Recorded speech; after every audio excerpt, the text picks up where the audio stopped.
प्रसाद शर्मा समास गीत के माध्यम से आपको समास की जानकारी देता हूँ। तो ध्यान से सुने गीत को। समास गीत सुनाता हूँ और भैया समास गीत सुनाता हूँ। पहला पद अव्यय हो तो हज पहला पद अव्यय हो तो अव्ययीभाव कहलाता है। बीच में और आए तो द्वंद्व हो जाता है। पहला पद संख्यावाची हो तो हज पहला पद संख्यावाची हो तो द्विगु कहलाता है। बीच में कारक चिन्ह आए तो तत्पुरुष हो जाता है।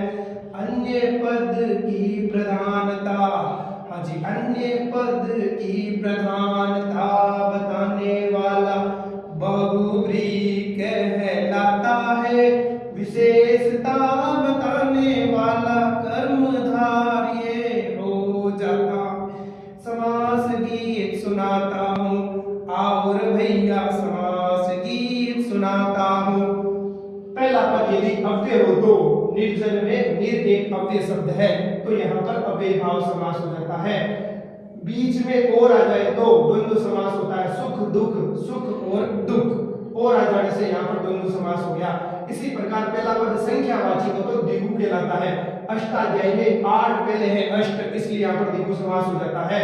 बीच में कारक चिन्ह अर्थात कर्ता ने कर्म को आदि आए तो वो तत्पुरुष समास कहलाता है।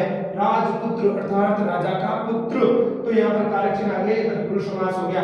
इसी प्रकार से अन्य पद की प्रधानता बताने वाला बहुव्रीहि होता है। लंबोदर हमने कहा, परंतु गणेश जी का ध्यान हमारे मस्तिष्क में आया तो अन्य पद की प्रधानता हो गई, इसलिए बहुव्रीहि समास कहलाता है। इसी प्रकार से विशेषता बताने वाला कर्मधारय हो जाता है। कृष्ण सर्प अर्थात सांप का रंग काला है तो यह सांप की विशेषता बताई जाती है, तो यह यहाँ पर कर्मधारय समास हो गया। इसी प्रकार से अन्य उदाहरणों को यहाँ पर शामिल करके भी हम समास का पता लगा सकते हैं। धन्यवाद।